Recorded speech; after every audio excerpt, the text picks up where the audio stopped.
여러분, 우리의 인생은 한편의 드라마 같고 영화 같죠. 그런데 대부분이 이 비극적인 영화의 주인공 같습니다. 신데렐라처럼 또는 콩쥐팥쥐에 나오는 콩쥐처럼 비록 어려움이 있고 고생을 하지만 결국에는 왕자님을 만나서 행복하게 잘 살았다, 그런 해피엔딩으로 끝나는 경우는 별로 없습니다. 흙수저는 평생 흙수저로 살다가 흙수저를 대물림해줘야 하는 정말 흙수저 같은 인생입니다.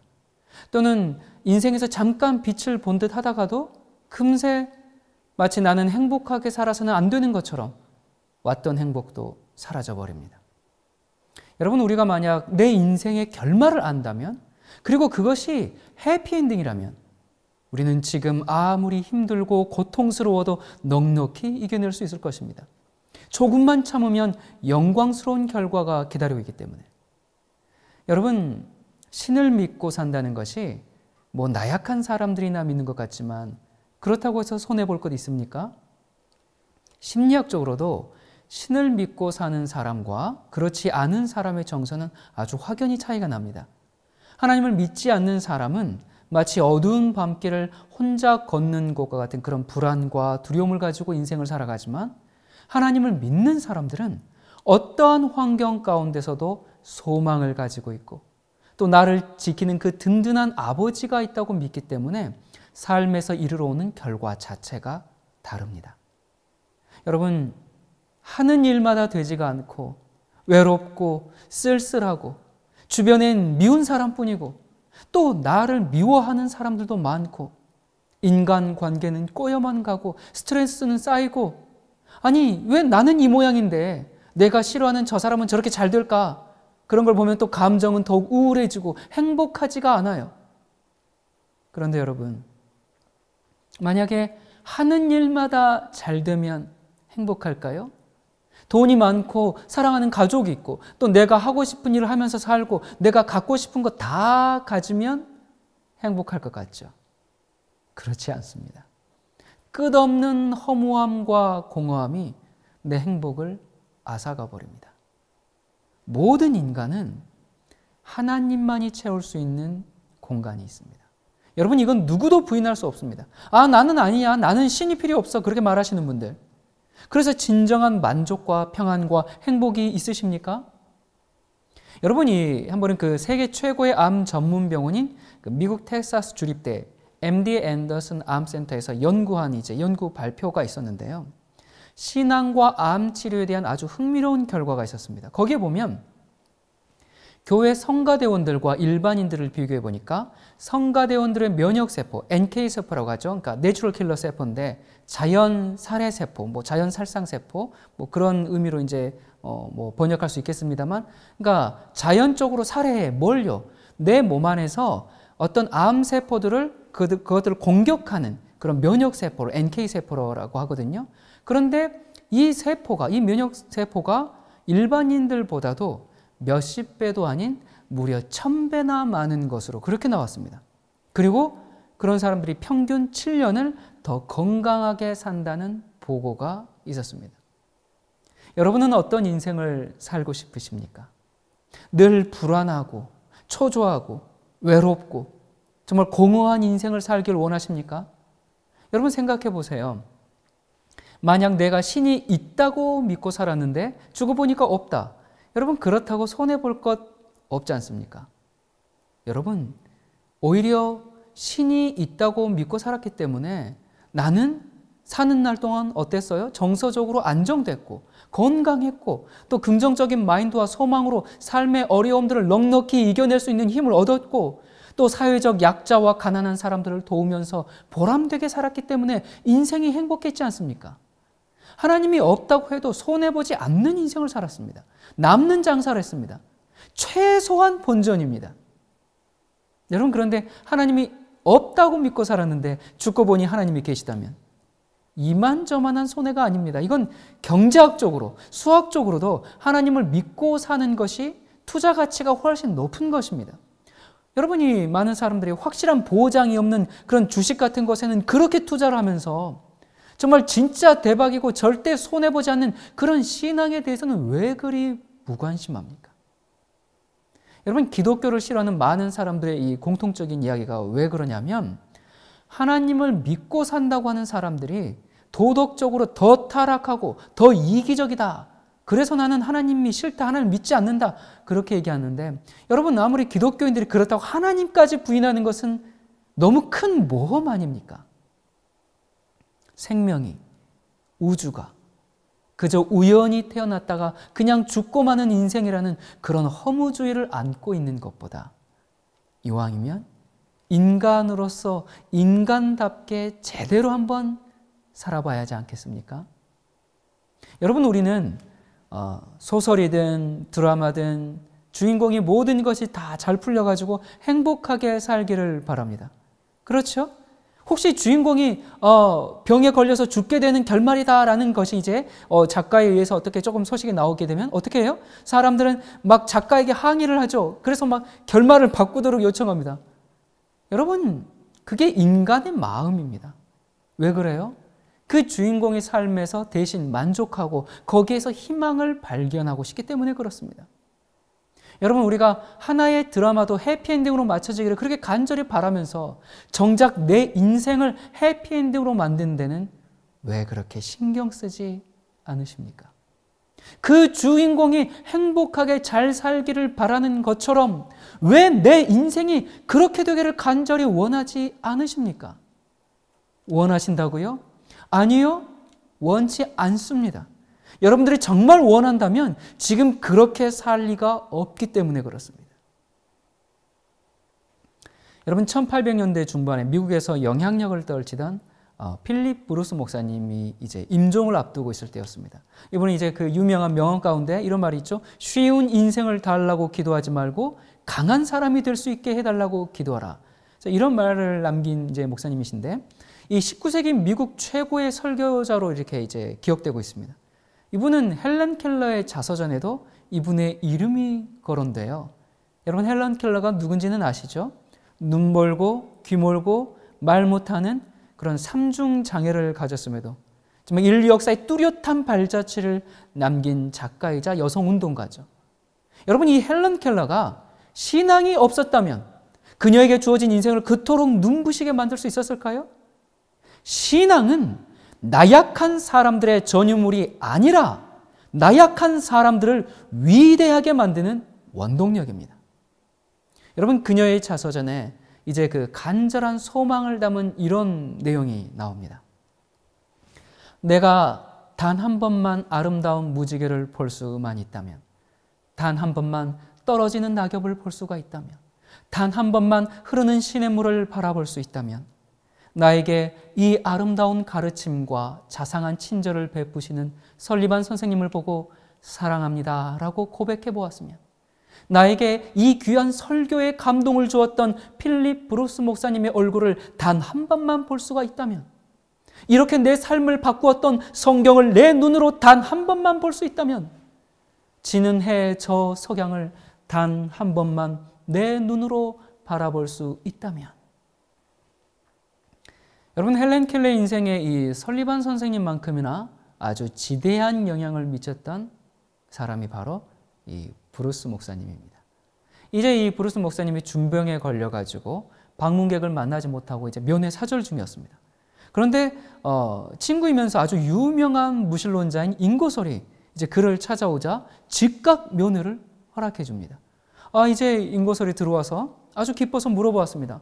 이 친구, 정말 면회를 허락해줘서 정말 고맙네. 그런데 다른 사람들은 다 거절하면서 나만 이렇게 특별히 만나주는 이유가 뭔가? 그러자 이 브루스 목사님은 인고설을 아주 측은한 눈빛으로 바라보면서 이렇게 말했습니다. 이유는 간단하다네. 다른 친구들은 다 신앙을 가지고 있으니 하늘에서 만날 수 있을 것 같은 확신이 있는데 자네를 보는 것은 이것이 마지막일 것 같아서 말했어요. 여러분, 인고설은 공개적으로 하나님을 비방하고 도전하던 사람이었습니다. 그는 어느 날 무신론 이제 강의를 하는 도중에 시계를 꺼내놓고 내가 하나님께 5분간만 시간을 주겠다. 내가 5분간 하나님을 저주할 터인데 그동안에 나를 죽이기를 바란다. 내가 만약 죽지 않는다면 하나님은 없거나 있어도 실패자에 불과하다. 그렇게 대담하게 이제 큰 소리를 쳤습니다.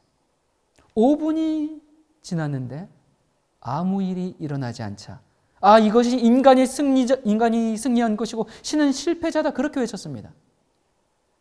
하나님이 실패자일까요? 하나님은 그에 대하여 오래 참으셨을 뿐입니다. 그가 회개하고 돌이키기를 기다리신 것이죠. 하지만 사랑은 영원히 참고라고 성경은 말하지 않습니다. 사랑은 오래 참습니다. 언젠가는 그 오래 참음의 마지막 순간이 옵니다. 요한계시록은 이제 그 마지막에 대해서 선포하고 있습니다. 성경 마지막 책 요한계시록에서는 지금까지의 인류의 역사가 모두 정리되고 꼬였던 매듭들은 다 풀리고 막혔던 가슴은 시원하게 뚫리게 됩니다. 여러분은 볼 수 있으십니까? 여러분 들을 수 있으십니까? 여러분은 말할 수 있으십니까? 그런데 뭐가 문제입니까? 하나님을 믿는 신앙은 어떠한 절망적인 상황일지라도 희망을 갖게 만듭니다. 여러분, 지금 내 삶이 힘들고 어렵다면 조금만 참으시기 바랍니다. 우리의 결말은 매우 밝습니다. 여러분, 우리는 주인공이 너무 고생하는 책을 읽게 되면 자주 그 이야기의 결말을 알고 싶어 하죠. 이 주인공의 운명이 해피엔딩으로 끝나기를 바라는 그런 마음 때문에 그렇습니다. 그렇게 고난받고 어려움을 당하던 그 주인공이 드디어 모든 일이 잘 풀리고 성공하며 악인들은 심판을 받게 된다는 것을 안 다음에야 비로소 마음을 놓고 나머지 이야기를 우리는 즐기게 됩니다. 그리고 악한 사람들이 주인공을 괴롭히고 주인공이 거의 죽게 될 때라도 우리는 느긋하게 말할 수가 있죠. 그래, 너희들이 아무리 그래 봐도 결국 너는 멸망이야. 주인공의 완벽한 승리야. 그걸 알아야지. 요한계시록 19장 1절엔 이렇게 얘기합니다. 이일 후에 내가 들으니 하늘에 허다한 무리의 큰 음성 같은 것이 있어 가로되 할렐루야, 구원과 영광과 능력이 우리 하나님께 있도다. 그의 심판은 참되고 의로운지라 음행으로 땅을 더럽게 한 큰 음녀를 심판하사 자기 종들의 피를 그의 손에 갚으셨도다. 여러분, 그렇습니다. 우리의 구원과 승리는 이미 결정되고 보증된 것입니다. 우는 사자처럼 광분하는 사탄의 그 모든 노력들은 다 물거품이 될 것입니다. 악의 세력이 아무리 강하게 보일지라도 하늘에선 다 알고 있으며 악인들이 형통해 보여도 결국은 하나님께서 다 갚아주실 것이라는 확실한 약속을 해주고 계십니다. 6절입니다. 할렐루야, 주 우리 하나님 곧 전능하신 이가 통치하시도다. 우리가 즐거워하고 크게 기뻐하여 그에게 영광을 돌리세. 어린 양의 혼인 계약이 이르렀고 그 아내가 예비하였으니 그에게 허락하사 빛나고 깨끗한 세마포를 입게 하셨은즉 이 세마포는 성도들의 옳은 행실이로다. 여러분, 신부를 데리러 오시는 신랑은 예수 그리스도십니다. 예수님의 재림을 신랑이 오는 곳으로 표현했습니다. 마침내 신랑이신 그리스도께서 사랑하는 신부를 데려가실 순간이 이르렀습니다. 여러분, 여기 신부가 입고 있는 흰 세마포 옷은 실제 옷이 아니죠. 이것은 거짓 교리에 물들지 않은 정말 순결과 충성과 신실함을 가리킵니다. 또 세마포는 옳은 행실이라고 했습니다. 이 의로운 행실은 우리 안에 계신 그 그리스도의 은혜로 승리하는 삶을 살게 된 아주 자연스럽고 필연적인 열매요 당연한 결과입니다. 여러분, 흰 옷은 자기가 만들거나 또는 일해서 노력해서 얻어낸 것이 아니라 누가 주셨어요? 그리스도께서 주신 것입니다. 구원은 우리가 만들어낸 것이 아니라 노력해서 얻어낸 것이 아니라 전적으로 그리스도께서 우리를 위하여 행하신 일의 결과이기 때문에 그렇습니다. 우리의 옳은 행실도 내가 한 것이 아니라 내 안에 계신 그리스도께서 나를 주장하사 역사하신 결과이기 때문에 그렇습니다. 그래서 이사야도 이렇게 말했습니다. 내가 여호와로 인하여 크게 기뻐하며 내 영혼이 나의 하나님으로 인하여 즐거워하리니 이는 그가 구원의 옷으로 내게 입히시며 의의 겉옷으로 내게 더하심이 신랑이 사모를 쓰며 신부가 자기 보물로 단장함 같게 하셨습니다.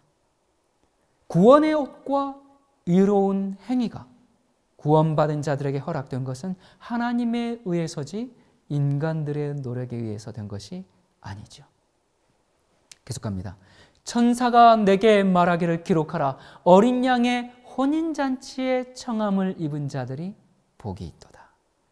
여러분, 예수님께서 이 땅에 계실 때 제자들과 최후의 만찬에서 무슨 말씀하셨습니까?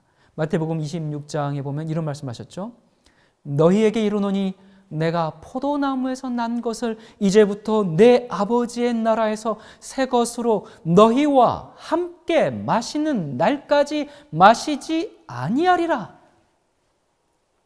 여러분, 계시록 19장에 바로 이 어린 양의 혼인잔치가 바로 이 예수님께서 하신 이 약속의 성취입니다. 드디어 제자들과 함께 다시 만나서 잔치를 벌이는 그 장면입니다.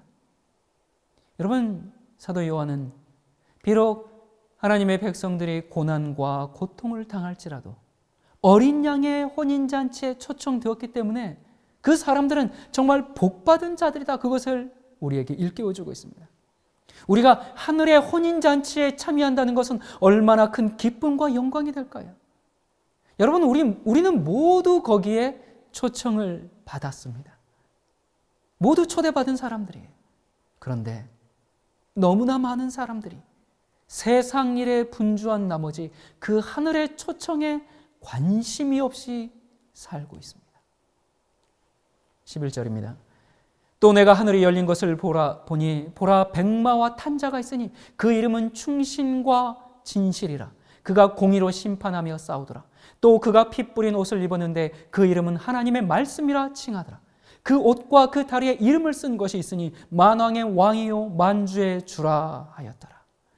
여러분, 여기에 보니까 예수님의 이름이 몇 가지로 소개가 되고 있습니까? 5가지. 신실하신 분, 진실하신 분, 하나님의 말씀, 만왕의 왕, 만주의 주, 그런 이름표를 지금 가슴에 부착하고 있는 것입니다. 여러분, 예수님은 약속을 어기느니 차라리 죽음을 택하려는 우리의 친구이시기 때문에 우리는 완전히 믿을 수 있고, 전적으로 참된 분이시고, 의인의 억울함을 해결해 주시는 공의로운 왕이시고, 우리를 돌보시는 주님이십니다. 예수님 승천 이후에 정말 교회가 칠칠치 못하고 방황했어도 여전히 교회를 사력 있게 보살펴 오시면서 진리를 전수해 오신 그 세심한 목자이심을 나타내고 있습니다. 예수님은 이런 분이십니다. 자, 그런데 계시록 19장에는 이 어린 양의 혼인잔치뿐만 아니라 새들의 잔치가 나옵니다. 이 계시록 19장에 2개의 잔치가 있습니다. 이 새들의 잔치는 어린 양의 혼인잔치와 완전한 대조를 이루는데요. 천사가 소름 끼치는 이 잔치의 초청을 이렇게 얘기합니다. 또 내가 보니 한 천사가 해에 서서 공중에 나는 모든 새를 향하여 큰 음성으로 외쳐가로되 하나님의 큰 잔치에 모여 왕들의 고기와 장군들의 고기와 장사들의 고기와 말들과 그 탄자들의 고기와 자유한 자들이나 종들이나 물온 대수하고 모든 자의 고기를 먹으라 하더라. 여러분, 어린 양의 혼인잔치에 초청받은 사람들은 축복의 대상들이에요. 그런데 회개치 않은 사람들은 공중의 새들의 먹이가 되는 무시무시한 잔치의 대상이 됩니다. 바로 이 장면을 두고 예수님께서 이 땅에 계실 때 말씀하셨어요. 무슨 말씀하셨죠? 죽음이 있는 곳에는 뭐가 모인다? 죽음이 뭐예요? 시체잖아요. 시체들이 모여있는 곳에는 뭐가 모인다? 독수리들이 모이지 않느냐라고 말씀하셨어요. 이 장면입니다. 악의 세력들이 모두 멸망하고 실체들이 널려있다 보니까 새떼들이 와서 그 시체를 뜯어먹는 끔찍한 장면입니다. 여러분, 수천 년 동안 예수님은 정말 꿋꿋이 참으셨습니다. 예수님은 사탄의 가장 악랄한 적대 활동들을 많이 제한하셨지만 사탄은 끊임없이 자신의 목적대로 인간들을 괴롭혀왔습니다. 예수님에게는 그 긴 세월에 걸쳐서 세상을 괴롭히는 그 불의와 기근과 전쟁과 전염병들을 지켜보는 것이 얼마나 고통스러웠겠습니까? 그러나 이제 그 반란자의 가면을 이제 벗겨냅니다. 그리고 감추어진 그 잔혹스러움을 온 세상에 드러내지 않으면 안 되었습니다. 왜냐하면 온 세계는 죄가 얼마나 끔찍스럽고 죄로 인해서 빚어지는 일들이 얼마나 가공스러운 것인지를 알아야 할 필요가 있기 때문에 그렇습니다. 여러분, 오늘날 이 세상 주민의 대다수는 수천 년에 걸친 하나님의 그 자비하심, 그리스도의 그 사랑의 삶과 죽음, 마지막 때에 전파되고는 그 예수님의 증인을 부르는 그 진리를 들으면서도 오히려 하나님의 계명에 대한 그 사탄의 행위를 지지하고 사탄과 연합해서 하나님의 어린 양을 대항해 싸우고 있습니다. 에덴에서 범죄했던 그 하와처럼 그들은 하나님의 말씀보다는 그 뱀의 말, 그 짐승과 거짓 선지자의 말을 더 신뢰하기로 작정하고 있습니다. 그래서 그 결과가 어떻게 됩니까?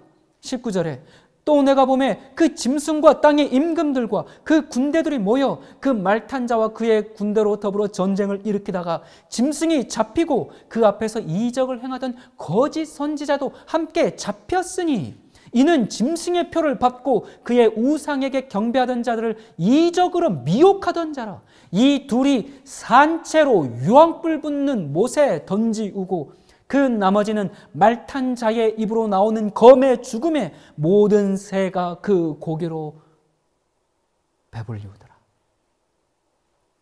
참으로 슬픈 장면입니다. 예수님의 재림 때 악인들은 이제 불의 심판을 받게 됩니다. 여기 짐승은 계시록 13장부터 묘사된 세상 권력과 손을 잡고 성도들을 핍박하면서 진리를 왜곡시키는 종교적 세력의 총집합체인 첫째 짐승 교황청이고, 거짓 선지자는 짐승과 손을 잡아서 거짓 성령 운동으로 각종 치유 집회 등 기적을 행하면서 첫째 짐승을 위해서 우상을 만들고 우상에게 경배하도록 강요한 둘째 짐승, 미국 배도한 개신교회입니다. 이 기만의 거대한 두 조직체, 짐승과 거짓 선지자는 사람들을 기적으로 속여서 짐승의 표를 받게 하던 장본인들입니다. 그러나 결국은 하나님을 대적하고 성도들을 핍박하던 모든 세력들이 멸망하게 됩니다. 온 땅은 죽임을 당한 시체로 가득 찬 전쟁터를 방불케 합니다. 이제 우주적인 전쟁이 거의 끝나려고 하고 있습니다. 바벨론은 멸망되었고 사탄의 동맹체는 둘 다 불못에 던져졌고 그 지지자들은 죽임을 당해서 이제 최후의 심판을 기다리고 있습니다. 여러분, 요한계시록 19장은 하늘이 열리고 예수님이 하늘의 대장군으로서 백마를 타고 있는 모습으로 등장합니다. 이제 그리스도께서 재림하시기 전에 누구를 구원하고 누구를 멸망할지 최종 심판을 다 끝내신 후에 제사장복을 벗고 왕의 복장을 입으시고 재림하시기 직전의 모습입니다. 여러분, 요한계시록은 여러 차례에 걸쳐서 우리들을 그리스도의 재림의 모습으로 이끌어갔습니다. 계시록 1장에서는 예수님이 구름을 타고 오실 것이라고 말했습니다. 각 사람의 눈이 그를 볼 것이라고 약속했습니다. 2장과 3장에서는 7 교회에 보내는 서신이 있었죠. 거기에 빌라델피아 교회에 보내는 편지에서 예수님께서 뭐라고 하셨습니까?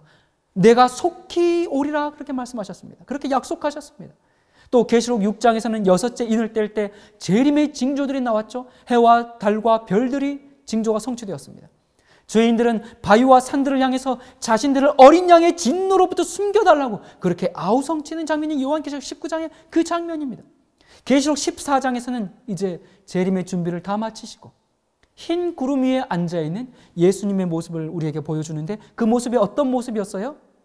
낫을 들고 알곡을 추수하는 모습으로 묘사하고 있습니다. 알곡들은 하늘로 데려가시려는 그 모습으로 14장에서는 묘사되어 있었습니다. 이처럼 예수님의 재림은 요한계시록에서 계속적으로 반복되는 아주 중요한 중심 주제입니다. 사실 요한계시록뿐만 아니라 창세기부터 성경 전체의 핵심 주제는 예수님의 임하심입니다. 이건 의심할 여지가 없는 사실입니다. 예수님은 모든 사람들이 보는 가운데서 재림하시겠다고 그렇게 말씀하셨습니다. 예수님께서 뭐라고 말씀하셨는가? 예수께서 잠잠하시거늘 대제사장이 가로되 내가 너로 살아계신 하나님께 맹세하게 하노니 내가 하나님의 아들 그리스도인지 우리에게 말하라. 예수께서 가라사대 내가 말하였느니라. 그러나 내가 너희에게 이르노니 이후에 인자가 권능의 우편에 앉은 것과 하늘 구름을 타고 오는 것을 너희가 보리라. 여러분, 예수님은 제사장의 법정에서 재판을 받으실 때 대제사장을 향해서 아주 엄숙히 맹세하셨습니다. 요한은 예수님이 십자가에 달리기 전에 그 공포의 목요일밤에 이 대제사장의 궁전에서 예수님께서 하신 이 말씀을 똑똑히 들었습니다. 그래서 계시록 1장 7절에 이렇게 다시 이제 언급하고 있죠. 볼지어다 구름을 타고 오시리라. 각인의 눈이 그를 보겠고 그를 찌른 자들도 볼터이요 땅에 있는 모든 족속이 그를 인하여 애곡하리니 그러하리라. 아멘. 여러분, 예수님께서 대제사장 가야바와 유대 지도자들에게 분명히 말씀하셨고요. 그래서 요한은 그를 찌른 자도 볼 것이다 라고 그렇게 기록했습니다. 여러분, 예수님께서 재림하실 때 의인도 부활하지만 악인도 부활합니다. 의인은 부활해서 휴거되지만 악인들은 어떻게 됩니까? 하늘에서 불이 내려와 모두를 삼켜버리고 새들의 잔치가 1000년간 시작됩니다. 이처럼 예수님의 재림은 상징이 아니라 문자적인 사건입니다. 예수님이 공생애를 마치시고 하늘로 올라가신 후에 다니엘 7장에 나오는 무슨 심판요? 재림 전에 하시는 그 심판을 시작하셨습니다. 이제 그 심판 사역이 끝이 났기 때문에 재림하시게 되는 겁니다. 재림하시기 전에 심판을 했습니다. 무슨 심판입니까? 알곡과 가라지를 구분하는 심판이었습니다. 양과 염소를 나누는 심판이었습니다. 그래야 재림하실 때 의인은 영생에, 악인은 영멸에 처할 것이 아니겠습니까? 재림하시면서 그때 결정하는 것이 아니라 심판은 재림 전에 있는 것입니다. 다만 심판의 종류가 있죠. 혐의가 있음을 조사하는 심판이 있고 형벌을 집행하는 심판이 있습니다. 예수님 재림 전에 있는 심판은 의인을 변호하고 구원해서 하늘 백성 삼기 위한 심판이고, 재림하실 때는 그것을 집행하는 것이고요. 의인들에게 집행하는 것이죠. 여러분, 지금 우리가 살고 있는 시대는 최종 선고가 내려지기 전의 시대입니다. 지금 법정에서 심리가 열리고 있습니다. 너는 구원, 너는 사형. 최종 선고를 받기 전에 우리는 인류 최대의 변호사이신 예수님을 나의 구세주요, 나의 주님으로 영접해야 합니다. 여러분, 2000년 전 예수님께서 처음 이 땅에 오셨을 때는 죄인들을 용서하고 구원하시기 위해 오셨습니다. 이제 예수님께서 재림하실 때는 누구를 데리러 오십니까? 이브리서 이렇게 말씀하고 있죠. 이와 같이 그리스도도 많은 사람의 죄를 담당하시려고 단번에 들이신 바 되셨고 구원에 이르게 하기 위하여 죄와 상관없이 자기를 바라는 자들에게 두 번째 나타나시리라. 죄와 상관없는 자들을 데리러 재림하신다, 그 말씀입니다. 초림 때는 죄인을 구하러 오셨습니다.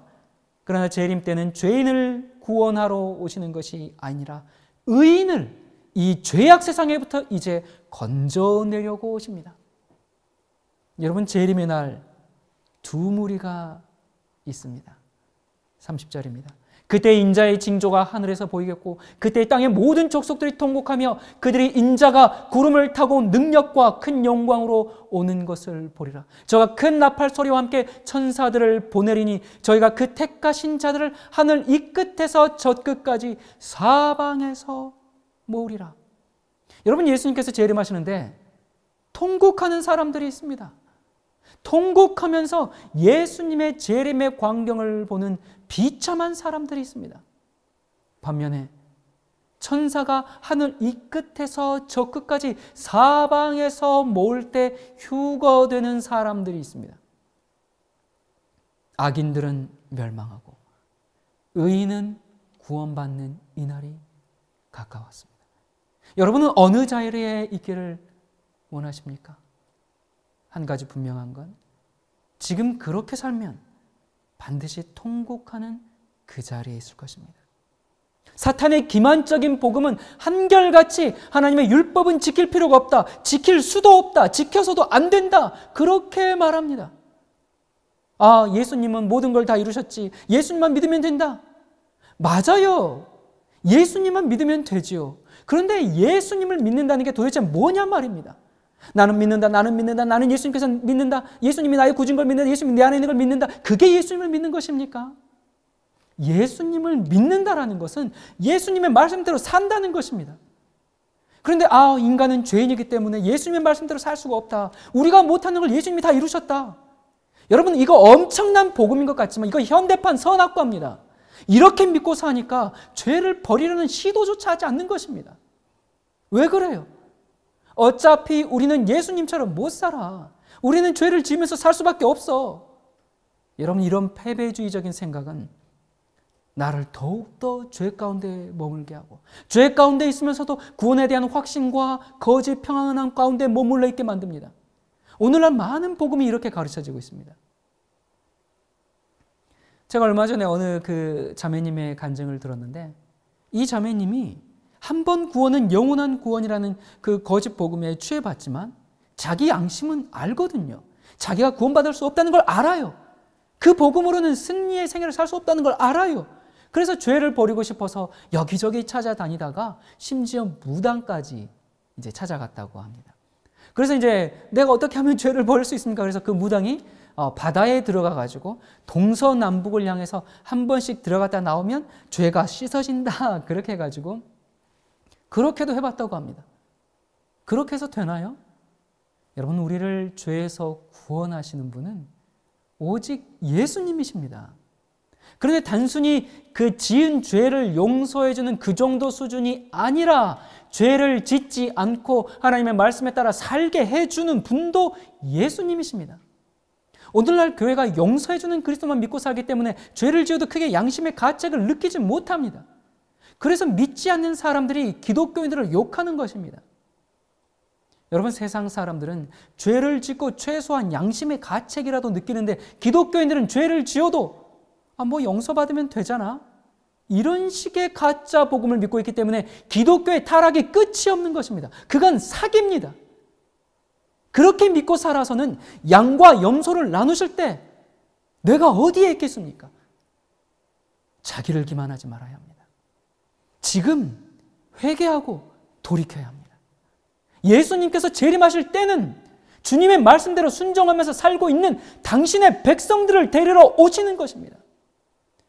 여러분, 간음하고 살인하고 이런 죄만 죄가 아니에요. 혹시 여러분 교회에 아직도 그 꼴 보기 싫은 사람 있으십니까?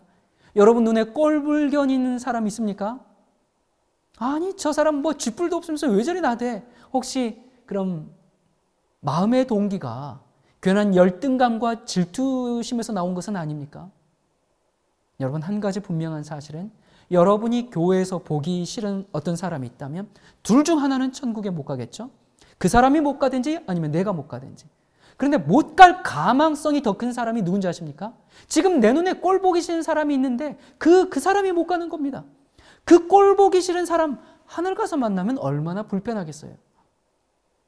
그런데 오늘날 교회에서는 어떻게 가르칩니까? 죄가 있든 말든 너도 구원 나도 구원 모두 구원이다 보니까 교회가 맨날 싸우고 지지고 볶고 파가 나뉘고 질투와 이기심과 불륜과 돈을 사랑함과 그런 죄악의 온상이 되고 있는 것입니다. 서로 기득권 가지고 서로 싸우고 분열하고. 왜 그렇다고요? 너무 값싼 구원 때문에 그렇습니다. 처음에는 그게 감동적일지 몰라도 그러한 복음은 사람을 변화시키지 못합니다. 자, 누가복음 21장 27절에 보면 그때의 사람들이 인자가 구름을 타고 능력과 큰 영광으로 오는 것을 보리라. 여러분, 예수님께서 참 이런 약속을 해주셨는데 그래서 인류 역사상 많은 사람들이 이 예수님의 재림을 볼 것이라고 생각했지만 이 약속은 먼 미래의 후손들의 것이 되었습니다. 예수님께서 승천하시고 2000년이 지난 오늘 이 약속은 우리의 것입니다. 성경의 약속과 모든 예언의 성취가 우리가 사는 시대에 완성되는 것입니다. 이 얼마나 놀라운 특권이고 얼마나 감격적인 일입니까? 말씀하십니다. 보라, 내가 너희에게 비밀을 말하노니 우리가 다 잠잘 것이 아니요 마지막 나팔에 순식간에 홀연히 다 변화하리니 나팔 소리가 나매 죽은 자들이 썩지 아니할 것으로 다시 살고 우리도 변화하리라. 재림하시는 나팔 소리와 함께 우리의 몸이 불멸의 몸으로 변화될 것입니다. 아담의 키가 약 한 3m 정도로 추정하는데요, 우리의 몸도 하나님께서 인류를 처음 창조하셨을 때처럼 건장하고 가장 아름답고 가장 매력적인 몸의 상태로 변화될 것입니다. 여러분이 이 땅에 살 때 정말 살면서 날 때부터 소경이셨습니까? 참 제 주변에 시각장애인들이 참 많으세요. 여러분 계세요. 그런데 그분들이 정말 얼마나 말씀을 소원하고, 정말 목사님 제가 새벽 2시부터 일어나서 목사님 말씀 듣습니다. 그렇게 말씀으로 사는 그런 소경들, 그런 시각장애인들이 제 주변에 참 많습니다. 그러나 여러분 걱정하지 마십시오. 날 때부터 소경이었습니까? 괜찮습니다. 장애가 있었습니까? 평생 병으로 신음했습니까? 걱정할 것이 없습니다. 우리는 죄가 만든 모든 결과에서 떠나서 완전한 상태로 변화될 것입니다. 그런데 악인들도 부활한다고 그랬죠? 죽었을 때 그 모습 그대로 끔찍한 모습으로 일어날 것입니다. 그리고는 재림하시는 예수님을 보면서 왜 우리가 그때 믿지 않았던가? 왜 우리가 그때 회개하지 않았던가? 왜 그때 성령의 음성을 거절했던가? 그렇게 부르짖게 될 것입니다. 말씀하십니다. 주께서 호령과 천사장의 소리와 하나님의 나팔로 친히 하늘로 쫓아 강림하시리니 그리스도 안에서 죽은 자들이 먼저 일어나고 그 후에 우리 살아남은 자도 저희와 함께 구름 속으로 끌어올려 공중에서 주를 영접하게 하시리니 그리하여 우리가 항상 주와 함께 있으리라. 무덤 속에 잠자고 있던 이들이 하나님의 나팔 소리를 듣고 일어납니다. 여러분, 예수님의 재림 때 자꾸 나팔을 분다는 얘기가 자꾸 나와요. 왜 그런가? 여러분, 성경에서 7년마다 안식년이 있습니다. 그의 농사는 쉽니다. 땅을 쉬게 하고 노동자를 쉬게 합니다. 그리고 안식년이 7번 지나면 몇 년이에요? 49년째가 이제 안식년이고요. 그 다음 해를 뭐라고 합니까? 50년째를 희년이라고 합니다. 희년의 나팔을 붑니다. 대제사장이 나팔을 불면요, 이스라엘 모든 남자들이 그 소리를 듣고 동네마다 따라서 남자들이 불기 시작합니다. 그러면 이 소리가 점점 전국으로 퍼지면서 모든 동네, 모든 마을에 이 나팔 소리가 들리면 바로 그때 종살이하던 노예들이 빗자루 쓸다가 말고 그들의 집으로 돌아갑니다. 희년은 모든 종들의 해방입니다. 종에서 해방뿐만 아니라 잃어버린 땅도 되찾습니다. 아들은 부모에게, 아내는 남편에게, 부모는 자식에게 돌아갑니다. 돌아갈 뿐만 아니라 빚으로 뺏겼던 땅도 되찾고 다시 지주가 되는 것입니다. 예수님이 재림하실 때 무슨 소리가 들린다고요? 나팔 소리. 지구의 모든 죄악을 다 끝내고 모든 부조리와 모든 사회적 편견으로부터 해방시키는 나팔입니다. 죽음의 권세로부터, 모든 장애로부터, 모든 질병으로부터 해방시키는 나팔입니다. 가난으로부터 해방시키는 나팔입니다. 새 시대가 열렸음을 알리는 그 나팔 소리와 함께 하나님께로 우리가 돌아가는 것입니다. 하나님의 나팔 소리 천지 진동할 때에 예수 영광 중에 구름 타시고 천사들을 세계 만국 모든 곳에 보내어 구원 얻은 성도들을 모으리. 무덤 속에 잠자던 자 그때 다시 일어나 영화로운 부활 승리 얻으리. 주가 택한 모든 성도 구름 타고 올라가 공중에서 주의 얼굴 배우리. 나팔 불 때 나의 이름, 나팔 불 때 나의 이름, 나팔 불 때 나의 이름 부를 때에 잔치 참여하겠네. 나팔 불 때 나의 이름이 불려야 하는데 주께서 나의 이름을 불러야 하는데 누구는 부르는데 내 이름은 부르지 않는다면 주여 나를 모르십니까? 이 감격적인 날이 우리에게 가장 끔찍한 날이 될 수가 있습니다. 그래서 우리는 어떻게 해야 하는가? 3절에 주님 다시 오실 날을 우리 알 수 없으니 항상 기도하고 깨어 있어서 기쁨으로 보좌 앞에 우리 나가 서도록 그때까지 참고 기다리겠네.